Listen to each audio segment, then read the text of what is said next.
every single person has value. Every person. So there's a part of their story that will impact someone else somewhere else. And so if we slow down enough to just listen, to hear someone's story, that value is just, it's immeasurable.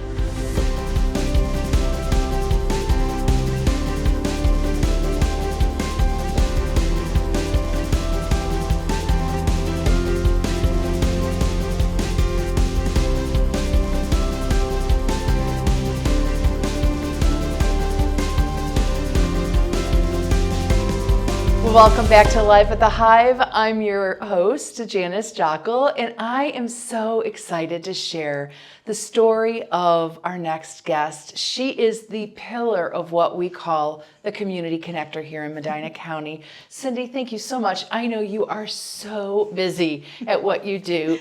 Tell our viewers what you do. Yeah, awesome. Well, I'm Cindy Maxwell. I am the executive director at Cups Cafe, and we're a free community cafe. So we're not a coffee shop. Sometimes that is a little confusing. We do have coffee, but that's not our mission. So 16 years ago, we started as a place to hang out after school because kids don't really have a place. They don't have money, and they need to be safe. And so that was the vision of Tim, our founder, and then the hundreds of families and church organizations that help start Cups. So we serve anyone and everyone for free when they walk through the door, and everyone's welcome. And what is it that you serve? We serve a hot meal, yeah. Oh, okay. So like a hot meal ready to be eaten at the moment that they walk in. So we're open Monday through Friday, 10 a.m. to 4 p.m. and then Saturdays 11 to 1. So we have one primary meal. We always have supplemental things like soup or salad to kind of go with the meal. So if it's, you know, tacos and you're like, I don't want tacos today, you may get a chicken salad sandwich and some chips then if that's what you want. So the opportunity to walk into a place and get a meal served to you that you didn't cook, Yeah, and that you don't have to clean up. So wow, it's nice to be, you know, served in that way in capacity. And so we serve the whole gamut. So you could come in and have a lunch meeting and grab a bite to eat while you're, you know, doing that. And then you might be sitting at the bar next to someone who lives in their car. And then in the afternoons from 2 to 4, we're for the after school crew. So I politely tell our adults, like, you know, it's 2 o'clock, you got to get out of here because the kids are coming. And so every afternoon we get between 50 and 60 middle school or high schoolers and then elementary school kids to hang out with us. And so they're coming for the same reason, that bite to eat after school. And then they really crave that check-in with an adult that cares about them. So we work really hard to remember names. So if you were visiting the cafe, for example, for the first time, we would be like, oh, you know, how did you hear about us? You know, is this your first time here? My name is Cindy. What's your name? And then hopefully the next time you're coming through the door, Janice, it's so good to see you. Because there's just something there is about being known, you know? Yeah. And so the kids feed on that, like, Janice, how was your day today? Oh, it was okay. Oh, how's Safety Town going, you know? So I remembered something about you and you bring it back. And so you're just another trusted adult that's safe, that they can kind of talk to and share about their day. Third graders have more drama than you would expect. Wow. So it's really fun to like listen to some of their days and what they consider to be like, oh, it was so hard, you know.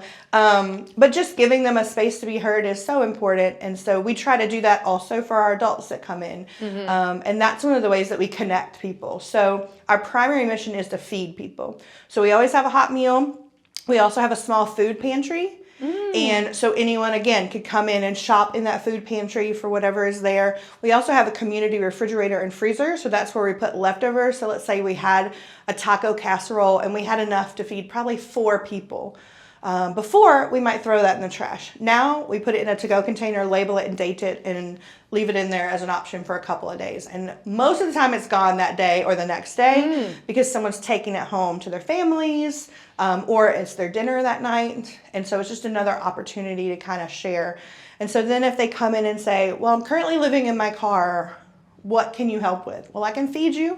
I can give you a safe place to kind of hang out. We also have a laundry and a shower facility. Oh, really? So I didn't know that. Yeah. So we have a shower and then a washer dryer. So if you're living in your car, those are two things that you don't really have access to. Laundromats are expensive.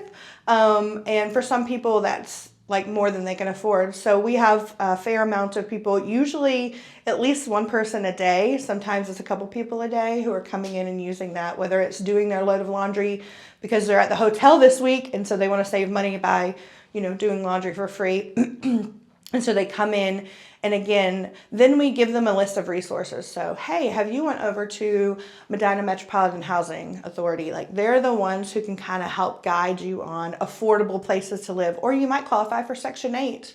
Or you might be a Shelter Plus or emergency shelter program. They have all kinds of programs. Go over and meet with them and ask them questions and see what you qualify for. My car is breaking down and I need someone, community action, this is who we call. So we have a brochure that we made up of just after connecting with all the great organizations in Medina. A lot of times people think we don't have a lot of help here, but we do. You just have to know where to go and who to call. And so we've tried to make that easier. We've made it into a little brochure where they can take it. They have the phone numbers and it's like housing, clothing, food, all the options that they can have. We do have, we call it a house phone, a landline. And a lot of people need to use the phone to make those phone calls. And then we've recently, over the last year, we've really noticed that like a lot of our adults who are struggling, they don't know how to communicate what they need in a way that will make someone understand, whether that's because they're just embarrassed or really just don't have the words to say. And so we have been making phone calls for them to say, hey, Cindy is currently living in her car and she is just hearing about your resource and she would like to come over and kind of set that up. Can I help make an appointment with her? And so we've done that. And we've even done things like shown people how to, on their phones, when they get a phone, set an alarm, set an appointment, and it'll go off and it'll remind you, you've got to go down to the housing authority today and check in. Or you have to go to alternative paths for your counseling appointment because if you don't go, you're not going to get your meds refilled. So, wow. So like navigating those things. So we've been learning a lot. Teaching them life skills. Yes. Yeah. Wow. Yeah. And just giving them the capability to do those things on their own. So we start by helping them. Okay, I'm going to make the phone call. But now if this is a third week, like, all right, Janice, like, you remember last week when I called? Do you remember the questions I asked and the things that we talked about? Yeah. All right. So I'm going to have you do it this time because it's really important that you figure out like how to tell them your story. And remember, you don't have to be embarrassed. Like they've heard it all, I promise you. Yeah. And so, but if you leave pieces of your story out, people don't fully get the picture of the struggle that you're making. Because we like to, as humans, make ourselves feel like we're doing better than we are. And so like, whether it's a shame or guilt thing or like, oh, I don't need that, someone else might need it. Like, no, like you have the ability to ask for help just the same as someone else does. Right. And so just really helping empower them and giving them the tools that they need. So, and sometimes that really is sitting with them and having a conversation and writing questions down. When you call them, this is what you're going to need. Did you bring your social security card and your birth certificate? Remember, you got to have that. Oh, yeah, I forgot that. So, so almost like a mini social work kind of case management, but trying not to get too in the weeds because we are a small staff and volunteers. So, but just giving them the chance to kind of learn about those things and connect to the really amazing resources we have. So how do people know who you are and what you do? Like, how do people know how to come to you? Yeah. So people in need generally will hear about us from another place that they've gotten something. So whether it's they got some groceries at Feeding Medina County and then they mentioned, hey, you can actually get a hot meal at Cups if you go there. The sheriff's department, when they get out of jail, they'll be like, hey, you can go there and eat food and figure out what your next step is.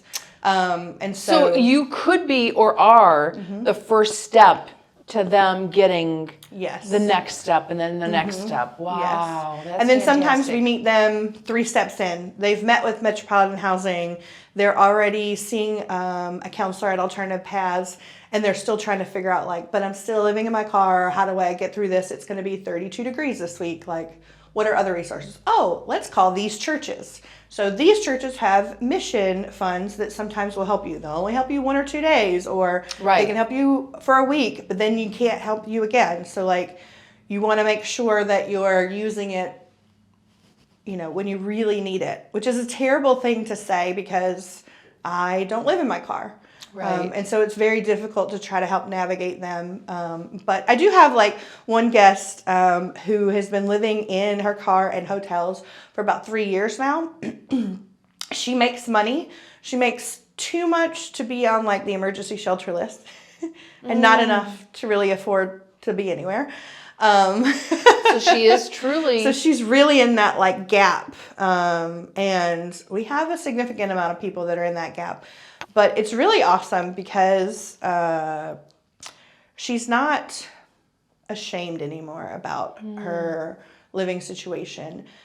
Before, if I would grab her and be like, Janice, can you like explain to Cindy how you kind of like where you're staying so it's safe, you know, because she's a woman who's living in her car, you know, and that can be scary on its own.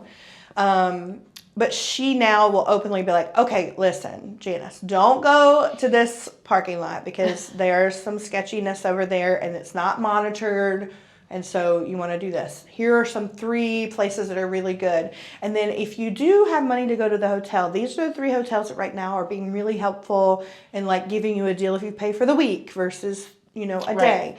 And so that community that's built inside of Cups is really something that I don't think most people would know would happen, but it happens all the time. If a new person walks in, you can always tell because they'll look up and try to find the menu that should be hanging, but we have like a whiteboard that's around the corner that they have to look at. And so all of our regulars will like notice someone going like this. And they're like, oh, is it your first time here? Come on over here. You got to come here and look at the menu. It's here. And then everything's free. Do you know that? Like, so they almost tell the story like the moment that someone walks in. And then if they ask to like know more, they're like, oh, okay, Janice is the volunteer today. She can tell you more. And so it's really awesome to like watch that community immediately, like when they enter in. So that's one of the ways that we're really trying to serve hope is that like regardless of your current situation, there's hope in it. We are a faith-based organization. So as a faith-based organization, we believe that God is the source of all of our hope. But sometimes, depending on where you're at in your story, you're not ready to hear that. Right. And so it's a much gentle invitation into this God that we know. He has been providing for our specific organization for 16 years. We run 100% on donations. Wow. And for 16 years, he has provided everything that we need. Wow. So for me, like, there's no way you can tell me that it doesn't happen and it doesn't exist. I see days where we have tacos and we're running out of the shells. And so I'm like, we got some lettuce and some chips. We'll just make a taco salad or nachos. And then within 30 minutes, someone comes in and says, we had a luncheon. We just have taco shells left over. Is that helpful? Like, it's happened twice in the last year and a half. And that, you know, I didn't text anyone. Yeah. It just happened. And so called faith over fear. Yes. So the Lord will provide. It's a very open-handed for me as an executive director. There's only so much you can control, and you're really not in control. But you can make plans, but I have learned to be very open-handed. Like, okay, Lord, like if you want us to have this, you're going to have it. And if not, then we'll come up with something else, and that's okay. Yeah. And so you have to just trust that. And so being able to like talk about that over the bar, like, you know what? We didn't have any taco shells left, and the Lord just literally brought us some taco shells. And sometimes that's the bridge that someone would be like, you think God did that? Well, I don't know how else it happened. Like, I mean, if you believe in coincidences, sure, but like just the specific need that we had today in this moment, and it was just filled exactly. Yeah, like that's difficult for me to understand. That could just happen, and so it just opens up, you know, a conversation. Like, well, where's God when I'm living in my car? Like, He's with you in your car. Yeah. And, you know, and you can have those conversations and be very gentle in it. One of the best things I heard in a seminar one time is if someone is drowning, what do you do? And so most everyone will say, you get them out of the water, like you pull them out, right? And so then the speaker said, so you're not trying to tell them how to swim, like from the dock? I'm like, no, you get them out of the water. So why is that what we do when people are in crisis? Yeah. When people come to us in crisis, they are literally drowning in their moments in their life, and we need to get them out of the water. They can't learn how to swim yet. Yeah. You got to get them out of the water. Wow. So that is what we try to do when we meet people who are in crisis, and connect them somewhere else if we can't help them specifically, but then just make it a safe place for them to keep coming back. And so then we get to hear their stories when they get apartments, and you know, when they move in with a friend, or when they reconcile a relationship and now they're at their daughter's house. You know, we get to be part of that and listen to that and hear that, and it's because of that space that we create and make, and we're happy to hear it every time. So yeah, it's pretty cool. Wow. Wow. This is why I love doing what I do, is inviting the people that are making a difference in people's lives. Yeah. So today's show is called Community Connectors, and we always end with words of wisdom, which you've given us tons of words of wisdom today. But what is just a small tidbit that you would like to share with our viewers today? Words of wisdom. Yeah. I think for me, I just think it's really important to understand that every single person has value. Every person. So there's a part in their story that will impact someone else somewhere else. And so if we slow down enough to just listen, to hear someone's story, that value is just, it's immeasurable. Yeah. And that's what I believe as a Christian, that God sees in each of us, is there's a value in each of us. And we don't have to do anything to earn it. It's just there. Yeah. And so giving people a space to tell their story so that they can see the value that they have, just really important. Well, thank you. I know you're a very, very busy person, and you took just a sliver of your time to come share your story, and it is immeasurable of what you're doing in this community. So until next time, until we have our next guest on, we really appreciate you tuning in and choosing to watch our show. Every week we have a new guest that shares their story, and we give them this platform to do so. So until then, toodles.